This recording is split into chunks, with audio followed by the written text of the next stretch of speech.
Aleluya. Vamos a orar para poner este mensaje en las manos del Señor. Padre, te damos gracias, Señor, en esta hora. Gracias, Padre, gracias, Hijo, gracias, Espíritu Santo de Dios. Gracias, Dios, porque pudimos ver en esta mañana renovadas tus misericordias en nuestras vidas, Señor. Gracias. Gracias, Jesús. Gracias porque un día viniste y un día volverás. Sé tú, Santo Padre, hablándonos hoy a través de tu palabra. Sé tú, Espíritu Santo de Dios, guiándome. He aquí tu sierva, Señor. Y que seas tú, Santo Padre, hablando a nuestros corazones. Que seas tú instruyéndonos en tu camino. En el nombre poderoso de Jesús, que podamos ser hacedores de tu palabra, Señor, y no oidores olvidadizos. Que el día de hoy, Señor, marque un antes y un después, Señor, en nuestras vidas. Que podamos honrarte y que podamos glorificar tu nombre por siempre y para siempre. Amén y amén. Brinden un aplauso al Señor. Aleluya, gloria a Dios. Gloria a Dios. El Salvador vino y volverá. El Salvador vino y volverá. ¿Alguna vez han escuchado ese nombre? El Salvador. ¿Verdad que sí? Lo hemos escuchado muchas veces. En este lugar hay personas que creen en Dios, le han entregado su vida al Señor, que son cristianos evangélicos, como nos conocen o nos denominan algunas religiones o algunas personas. Hay gente que está comenzando a venir y que cree en Dios, pero que está comenzando a escuchar la palabra del Señor y que el Espíritu Santo de Dios le está tocando, le está hablando y está llenando su corazón. Están sintiendo eso, ¿verdad? Los que están viniendo, los que según tienen poquito tiempo viniendo. En el mundo existen muchas religiones. Muchas religiones, existen muchos dioses. Y tal vez en un momento, cuando nosotros comenzamos a caminar o a conocer el Dios de poder, el Dios de milagro, ese Salvador, que lo he escuchado, que por allí me han dicho que una amiga me invitó a la iglesia, que alguien me dio una invitación, que yo conseguí en la puerta de mi casa un volantico y dije, yo voy allá porque estoy pasando por un problema, por una situación y necesito buscar de Dios. Pero tal vez en algún momento de su vida se habrá preguntado, ¿será ese el Dios correcto? ¿De verdad ese será el Salvador? ¿De verdad ese será el hombre que un día vino y volverá? Tal vez en algún momento se ha preguntado eso. Yo recuerdo que en una oportunidad estaba sentada en el frente de la casa de nuestra querida suegra Mamá Rita, a quien le envío un fuerte saludo, muchas bendiciones. Bríndele un aplauso al Señor por la vida de Mamá Rita, porque ella cada domingo se conecta allí y nos ve siempre. Estábamos sentados en el frente de su casa y yo no tenía mucho tiempo congregándome, realmente asistiendo a la iglesia. Y estaba Kelvin. Y Kelvin decía, ¿alguna vez ustedes se han preguntado si verdaderamente Dios, estaremos nosotros en el Dios correcto? Y no era porque él no lo creyera, sino que simplemente fue un tema. Y comenzamos a debatir la Biblia. A decir, bueno, sí, por esto, por aquello. Y nos encontramos, después de eso, recuerdo que yo me llevé la inquietud. Y fue la primera vez que comencé a leer el libro de Isaías. Porque es Isaías, o es el libro en la Biblia donde se comienza a hablar de Jesús. ¿Quién fue Isaías? Dios escoge a hombres o a mujeres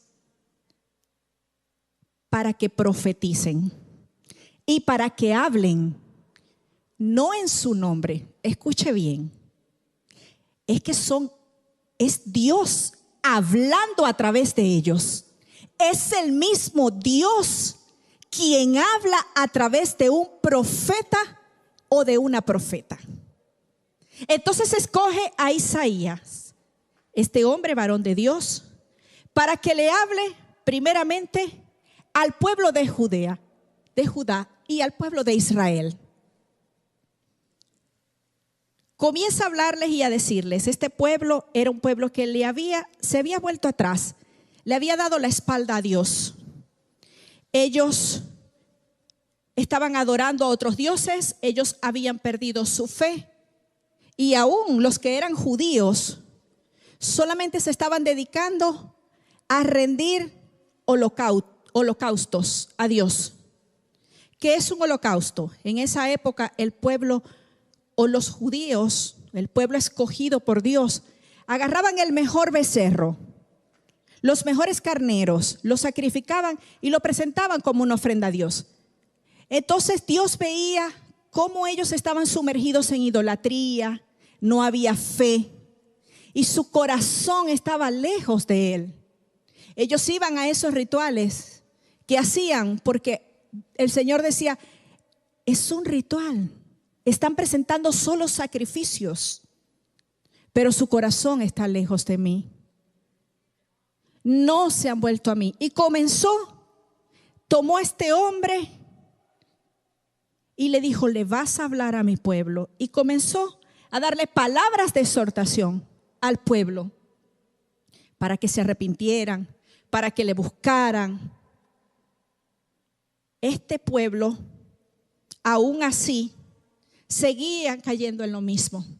Tal vez como muchos de nosotros, que venimos a la iglesia y levantamos nuestras manos y creemos en el Señor, pero que cuando salimos de aquí, seguimos comportándonos o seguimos haciendo lo que antes de conocer al Señor hacíamos. Cuando el Señor se encuentra con el pueblo y ve que no pasa nada, pues Dios allí dice, el Dios Todopoderoso dice, hay que enviar a un Mesías. Desde el Génesis se habla, pero es la primera vez que un hombre lo dice, un profeta de Dios lo dice. Y dice que iba a enviar al Mesías. Este libro de Isaías se divide en dos partes. La mitad, él habla sobre la exhortación de este pueblo, y en la otra mitad anuncia la venida del Mesías. Tenemos un cuadro porque lo primero que sale es la profecía, es la palabra. Y leemos esta palabra en el nombre del Padre, del Hijo y del Espíritu Santo de Dios. ¿Lo tenemos allí? David.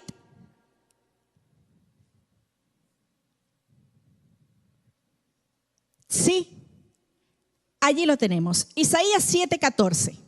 Dice así: por tanto el Señor mismo os dará una señal. He aquí que una virgen dará a luz un hijo y llamará su nombre Emmanuel, que significa Dios con nosotros. Llamará su nombre Emmanuel, que significa Dios con nosotros.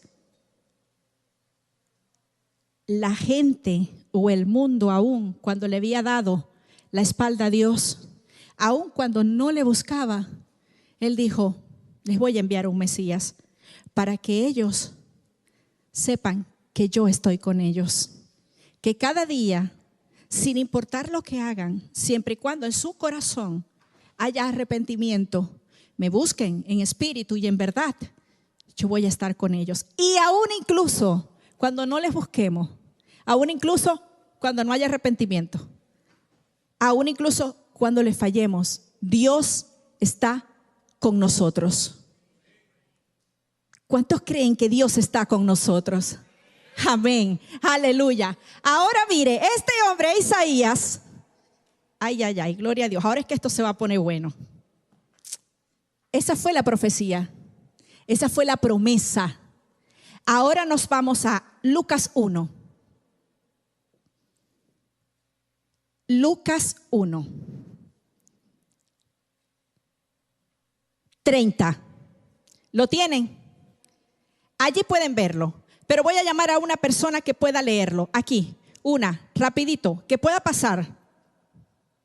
Una persona que pueda pasar. Hermana Verónica. Que nos lea Lucas 1, 30 y 32.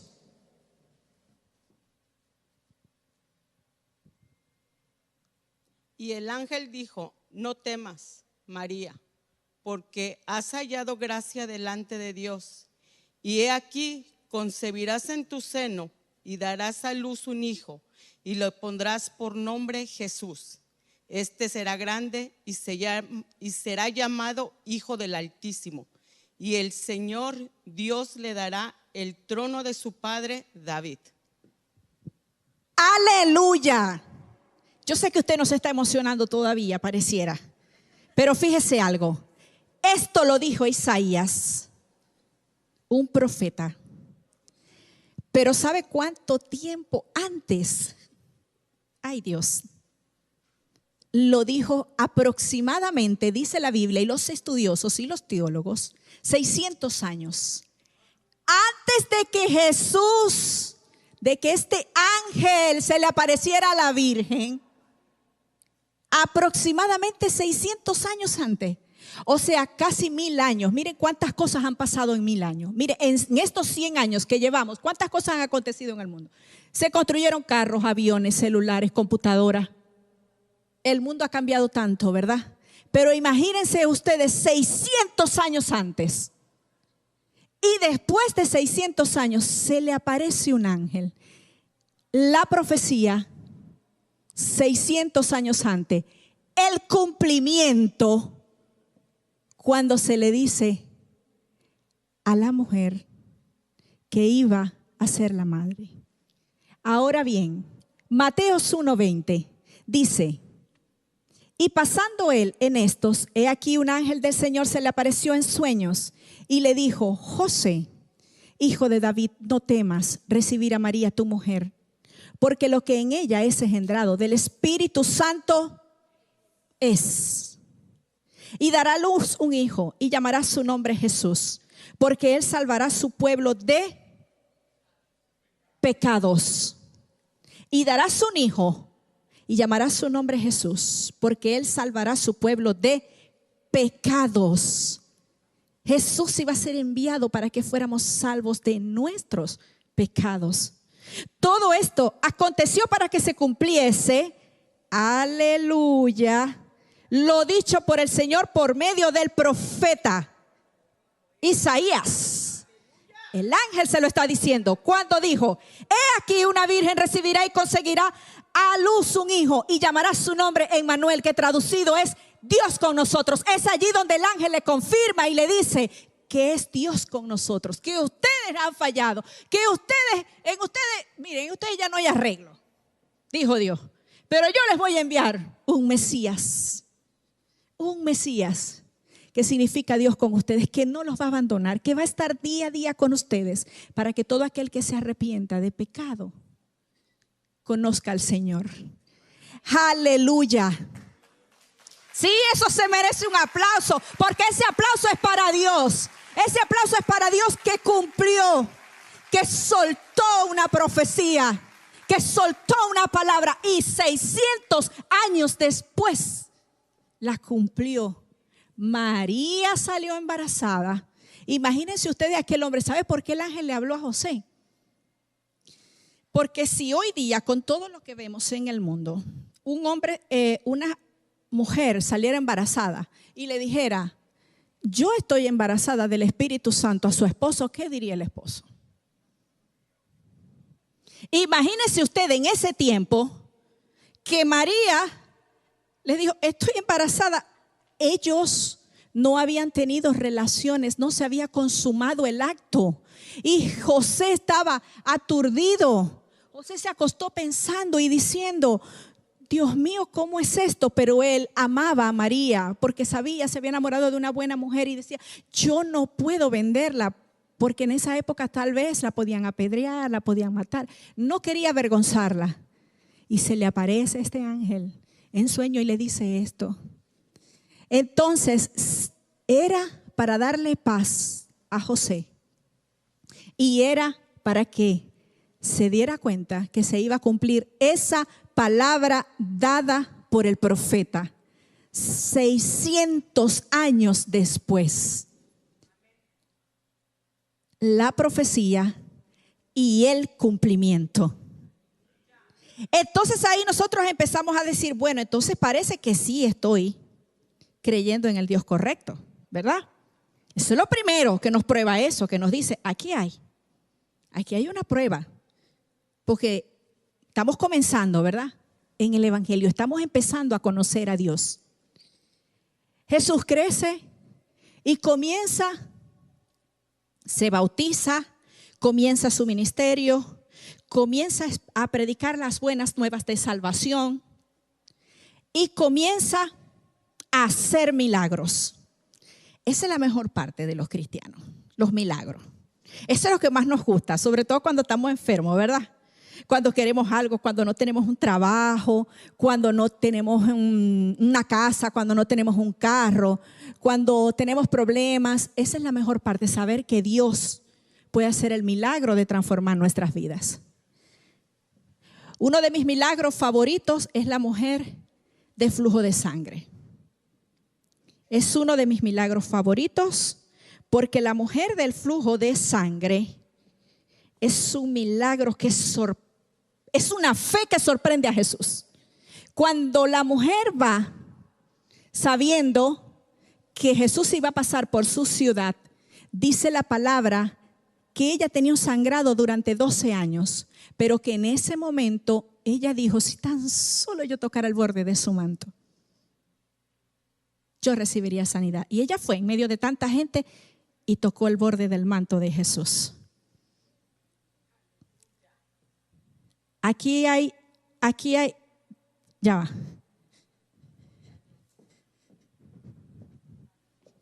Ahí hay una chaqueta detrás de ti, mi amor. No creo que te quede. Aquí está Marné. Marné, vente. Aquí está Marné con una chaqueta. Aquí está Marné con una chaqueta. Ponte acá. De espalda. De espalda, de espalda, de espalda. Vengan 2, 3 personas a su lado. Venga señor. Venga señora, vamos a ponerlos a actuar aquí. Ustedes 2, venga. Acérquense a ella. Póngase pegadito a ella. Vete, Williani. Acérquese a ella, póngase pegadito a ella. Ahí, pegadito. Ajá. Ok. Imagínense que viene la mujer de flujo de sangre. Tenía que esconderse, porque si la descubrían, todos han escuchado esa historia, ¿verdad? La podían apedrear, Ella se va acercando. Ella dice, si tan solo yo tocara el borde de su manto. Y aquel hombre que podía hacer el milagro estaba en medio de una multitud. Y ella tuvo que esconderse, iba arrastrando hasta que llega y toca el borde del manto de Jesús. Pero mire usted, Jesús no la había visto. Jesús dijo, ¿quién me ha tocado? ¿Quién me ha tocado? Jesús no la había visto. Pero ¿sabe lo que dice la palabra? Ella tenía un sangrado por 12 años. Y que en el mismo momento que ella toca el borde del manto de Jesús, el sangrado se detuvo. Pero es que Jesús no la había mirado. Jesús no la había tocado. Jesús no le había dicho, está sana. Esa mujer sorprendió al maestro con su fe. Esa mujer, cuando fue a tocar el borde del manto de Jesús, en ese mismo momento fue sana. ¿Sabe por qué? Porque esa mujer no fue a buscar el milagro. No. Toda esta gente que estaba aquí estaba buscando el milagro. Por eso seguían a Jesús. Pero la mujer con el flujo de sangre fue a buscar al hacedor de los milagros. Esa mujer fue con fe Y de esa fe era de la que hablaba el Señor a aquel pueblo que le decía: necesito que tengan fe en un hombre. Y por eso envió al hacedor de milagros. Por eso lo envió, para que se dieran cuenta. Jesús se voltea después y le dice: mujer, tu fe. No, mire. Tu fe te ha salvado. Aleluya, no solo te ha sanado. Jesús tiene el poder para hacer el milagro que tú estás buscando. Jesús tiene el poder para hacer el milagro que tú estás esperando. Pero es que Jesús no solo quiere darte un milagro. Jesús fue enviado para que recibiéramos salvación y vida eterna. Aleluya, aleluya. Por eso 600 años después vino, aleluya, para darnos salvación y vida eterna.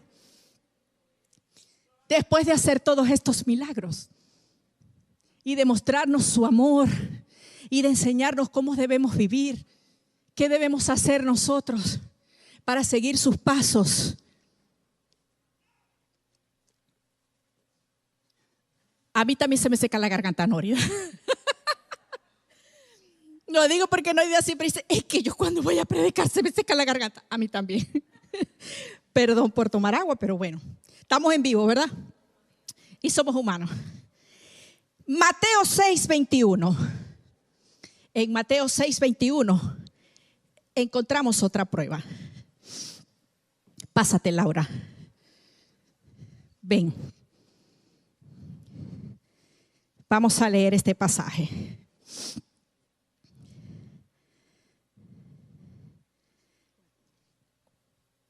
Completo. 16. Mateo 16:21.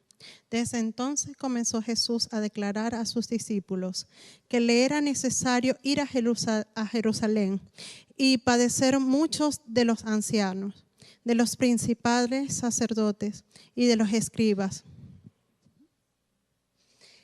y ser muerto y resucitado al tercer día. Aleluya. El mismo Jesús. Gracias Laurita. El mismo Jesús en ese momento estaba anunciando que Él iba a ser entregado, pero decía que al tercer día Él iba a resucitar. Pero además de eso, Jesús les dice después, en el 24, entonces Jesús le dijo a sus discípulos y a la gente que se encontraba allí, que le seguía: si alguno quiere venir en pos de mí, niéguese a sí mismo. Niéguese a sí mismo. O sea, deje el yo. Diga: yo no vivo más. Es Cristo quien vive en mí. Y tome su cruz y sígame. ¿Sabe lo que simboliza la cruz? La cruz simboliza el pecado. Cuando Jesús se encontraba en la cruz, el Padre por un momento le quitó su mirada. ¿Y sabe por qué? Porque en ese momento, en esa cruz, Jesús llevaba todos nuestros pecados, llevaba todas nuestras rebeliones, llevaba todas nuestras iniquidades, llevaba todas nuestras enfermedades. Y en eso simboliza la cruz. Por eso Jesús les decía: tome su cruz y sígame. O sea, mira, toma tus pecados. Carol, toma tus pecados. Néstor, toma tus pecados. Ligia, toma tus pecados. Jorge, toma tus pecados. Tomen sus pecados. Pero síganme, porque yo en la cruz del Calvario, con mi sangre voy a pagar por ellos.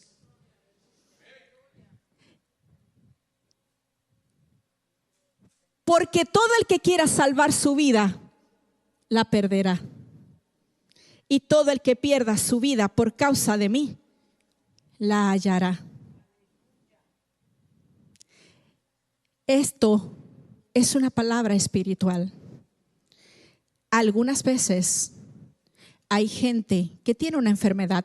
Algunas veces tal vez hemos visto gente que decimos, ¿por qué si era un hombre de Dios? ¿Por qué si esa mujer era de Dios? ¿Por qué si ese hombre aceptó al Señor? ¿Por qué esa mujer aceptó al Señor? Y oramos por ella y teníamos tanta fe. Diosito no me hizo el milagro de salvarla. Es que esa mujer ya aceptó al Señor.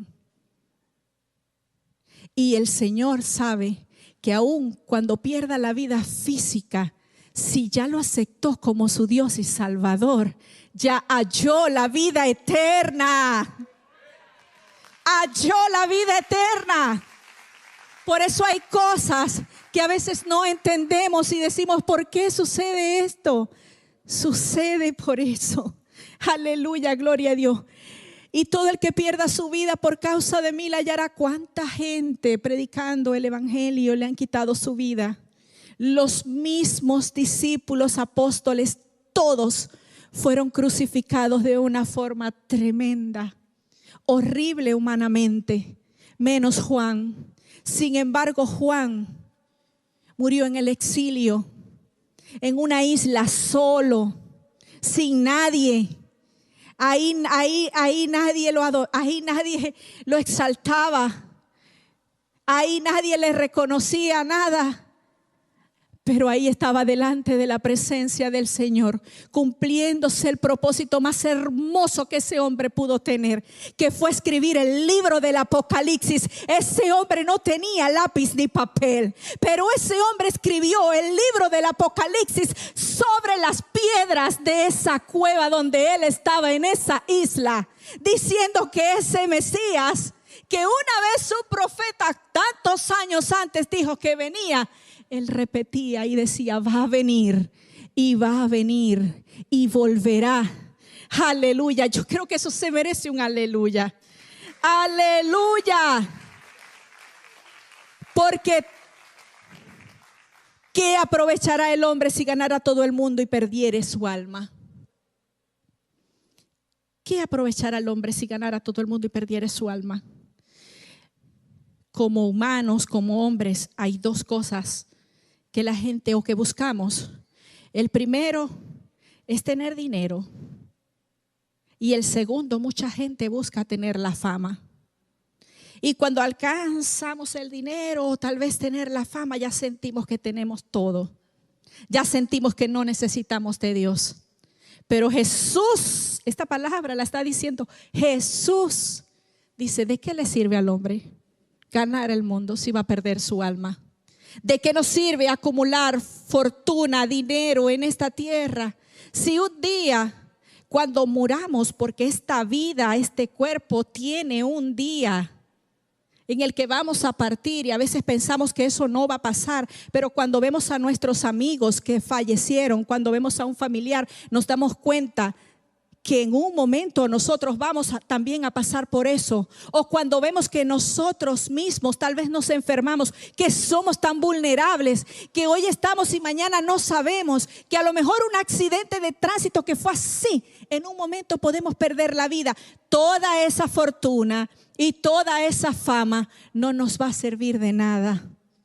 No nos va a servir de nada en el cielo. ¿De qué nos sirve acumular tesoros en la tierra, donde el orín lo corroe, donde el ladrón se lo roba y se lo hurta? Acumulemos tesoros en los cielos. Acumulemos tesoros en los cielos, porque es allí donde vamos a ver al Señor, y es allí donde no hay ladrón que hurte y donde no hay orín ni polilla que se coma ese dinero. Y si no tenemos nada, no importa, partimos con Cristo. Le veremos. Jesús nos daba esa enseñanza. Al final Jesús dice, ¿o qué recompensa dará al hombre por su alma? Haciendo una pregunta. ¿Qué recompensa dará al hombre por su alma? ¿De qué nos sirve ganar este mundo? Tener todo lo que podamos tener si ese día que partamos no vamos a entrar al cielo, no vamos a ver a nuestro Padre que está en los cielos, donde Él seguidamente sigue enseñando en vida, diciendo, voy a preparar morada para ustedes. Habrán unas bodas donde yo les serviré, y donde ustedes estarán sentados. Imagínense ustedes ese escenario tan hermoso. Jesús va a estar sentado allí sirviéndonos. Y pudiéramos decir, pero es que tal vez eso es una historia que está escrita en un libro, en la Biblia. ¿Y quién nos dice a nosotros que esa historia y ese Mesías sea el correcto? Es que si ya 600 años antes un profeta dijo que iba a nacer y nació, y en la forma como lo describió, incluso ese mismo profeta describió la muerte, la crucifixión de Jesús, y así mismo se cumplió. Y el mismo Jesús la describió y así se cumplió. Jesús fue crucificado. Lo que él le dijo aquí a los discípulos, que al tercer día, que él iba a ser crucificado, pero que al tercer día él iba a ser resucitado, ¿se cumplió o no se cumplió? Todos vemos, ¿verdad?, que Jesús fue crucificado, que Jesús fue sepultado, pero que al tercer día resucitó. Al tercer día resucitó para darnos salvación y vida eterna. Mateo 16 dice, porque el Hijo del Hombre vendrá en la gloria de su Padre con sus ángeles, y entonces pagará a cada uno conforme a sus obras. Porque va a haber un juicio en el cielo y cada uno le vamos a rendir cuentas al Señor. Pero qué bueno que estemos allí cuando el Señor diga, siervo fiel, en lo poco me fuiste fiel, en lo mucho te pondré, pasa al gozo eterno de tu Señor. Y podamos estar allí.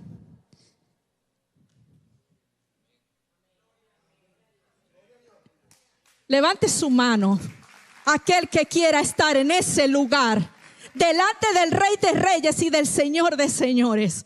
Allí vamos a estar, Señor. Allí, porque a eso venimos, a este lugar, a aprender de ti, a conocerte, a saber y a decir que tú eres el Dios correcto, que no nos estamos equivocando, que estamos creyendo en el Dios correcto, en el Padre eterno. Aleluya.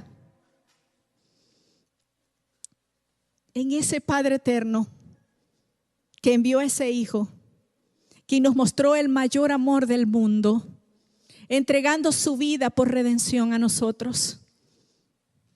Isaías 9 dijo también el Señor a través de ese profeta, porque un niño nos es nacido, hijo nos es dado, y el principado sobre su hombro. Un niño nos es nacido. Seguía diciendo, el niño nació. Un padre nos ha dado. Y el principado sobre su hombro. ¿Sabe cuál era el principado? ¿O cuál es el principado que Jesús iba a llevar en su hombro? Son los pecados que el enemigo pone sobre cada uno de nosotros. Juan 31, el Señor dice que el príncipe de este mundo es Satanás. Entonces Satanás nos pone a nosotros la tentación, nos quiere apartar. Cuanto más nos queremos acercar al Señor, cuanto más le conocemos, cuanto más le estamos buscando, cuanto más venimos a la iglesia, Satanás es muy astuto y tiene principados, potestades, huestes de maldad. Tiene todo un ejército que va a venir a querer arrebatarnos del cielo, a que nosotros permanezcamos en el mundo irreverentes a Dios, aun cuando le estemos buscando. Se nos van a venir a presentar las tentaciones, todo lo que habíamos dejado atrás. Porque cuando aceptamos a nuestro Dios, el Espíritu Santo nos sella y nace un nuevo hombre. Y nace una nueva criatura y un viejo hombre muere. Y estamos dejando atrás todo lo que hacíamos anteriormente, todo lo que no le agradaba a Dios. Pero cuando queremos buscarle, este príncipe del mundo, lo dijo Jesús, viene a querer ponernos la tentación. ¿Cómo nos cuesta alejarnos de la idolatría? Culturalmente fuimos o crecimos algunos en una religión donde había idolatría. ¿Cómo nos cuesta dejar tantas cosas? Tal vez la bebida, tal vez la fiesta, tal vez la mentira, tal vez el desánimo, tal vez la irreverencia. ¿Cuántas cosas nos cuestan? ¿Cuántas cosas nos cuesta dejar atrás para seguir a Jesús? En ese momento es que ese príncipe de este mundo envía todo su ejército para que nosotros nos apartemos. Miren, hay gente que muchas veces viene a este lugar o viene a cualquier iglesia, no solamente a este, y busca del Señor porque dice: necesito un trabajo, mi matrimonio está mal, mis hijos son un dolor de cabeza, estoy pasando por una situación que solamente el Señor puede resolverlo. Y aceptan al Señor y buscan al Señor, y el Señor hace el milagro porque está viendo el arrepentimiento, está viendo la fidelidad.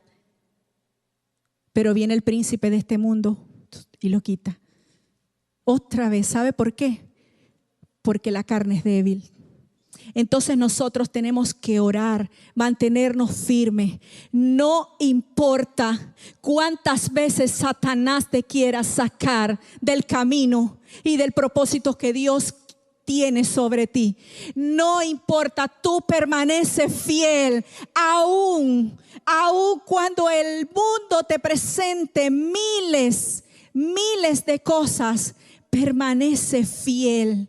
Entrégale tu vida a Cristo y permanece fiel. Y aún si fallaste, si volviste a hacer lo que antes hacías, tú dile: Señor, me arrepiento, porque el Espíritu Santo que vive en ti te va a redarguir. Que sea el Espíritu Santo de Dios tocando tu corazón y apartándote de eso, para que un día este hombre que hace 600 años, un hombre dijo que vendría, que luego nació y que él dijo que iba a entregar su vida, que murió en una cruz, que iba a resucitar y resucitó.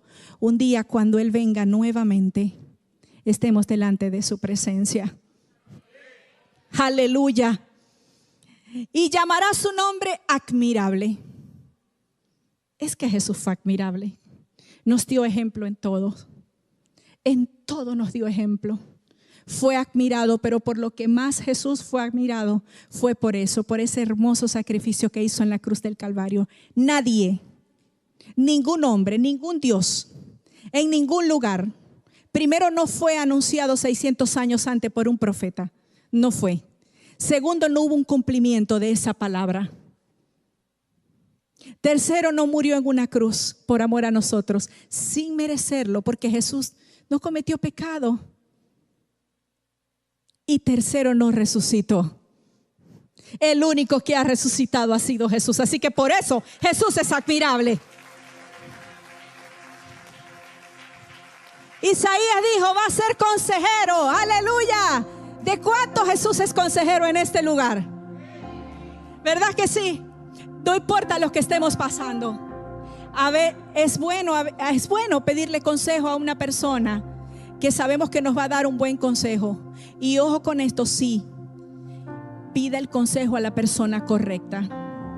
Muchas veces vamos a la persona incorrecta. Mire que he escuchado mujeres decir: mi mamá me dice que deje a mi esposo.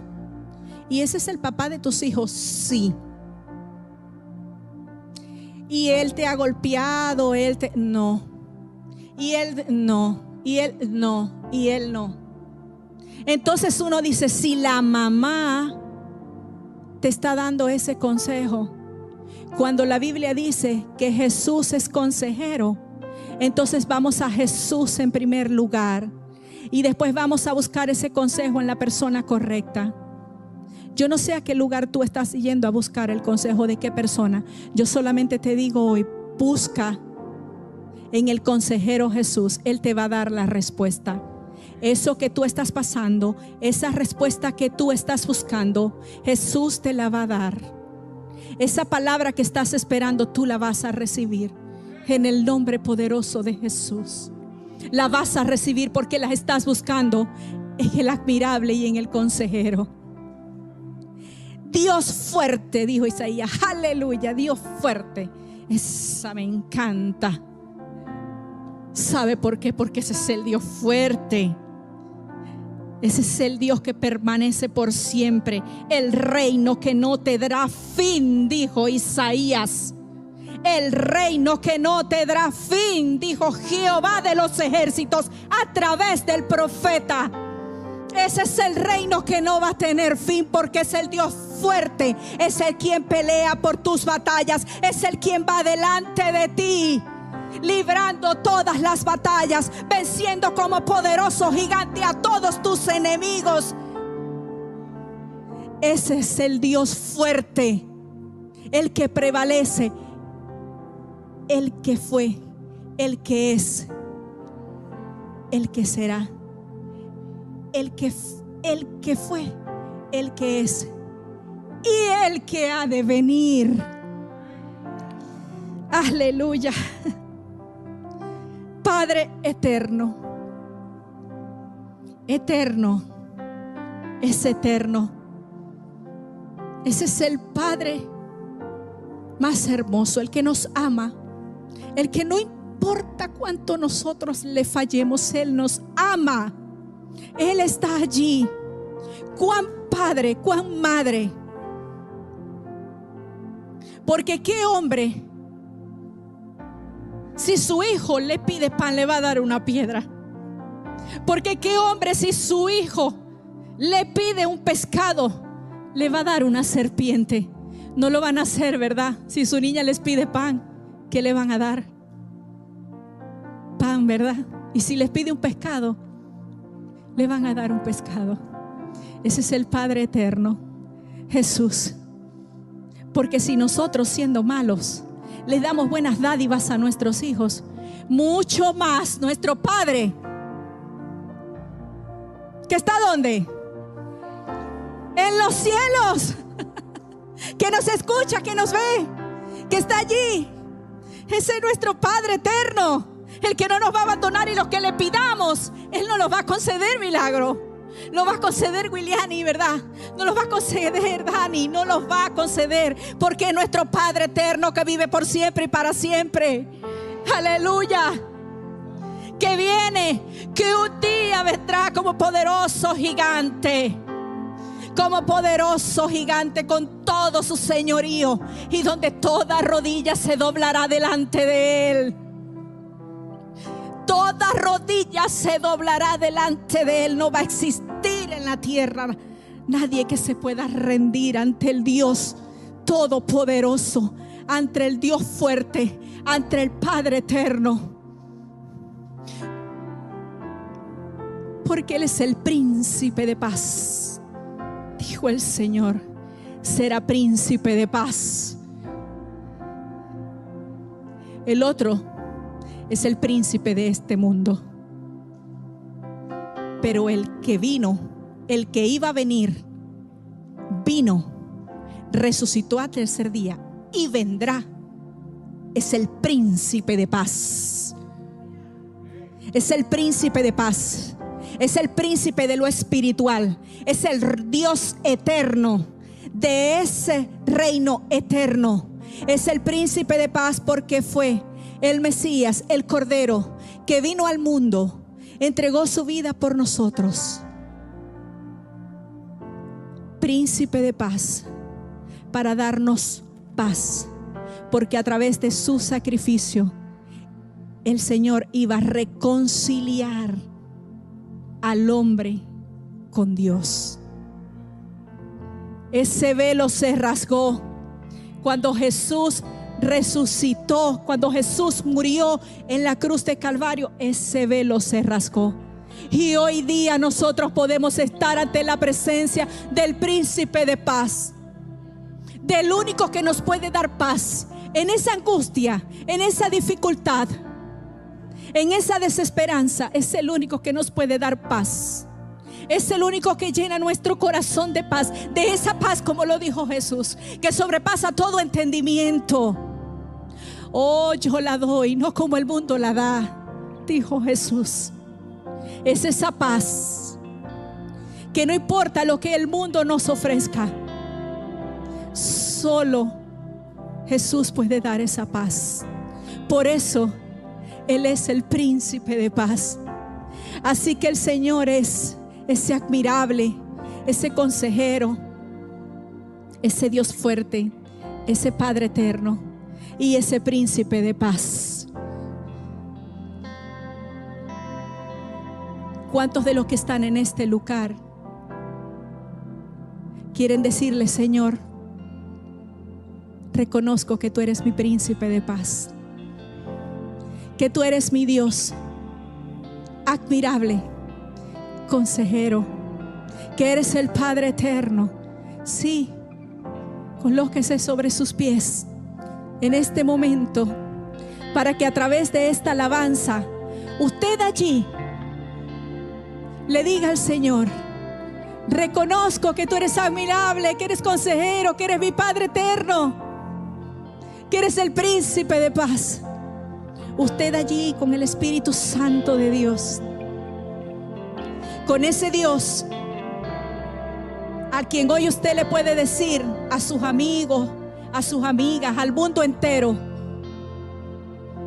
estoy en el lugar correcto, estoy creyendo en el Dios correcto, porque su palabra se ha cumplido toda.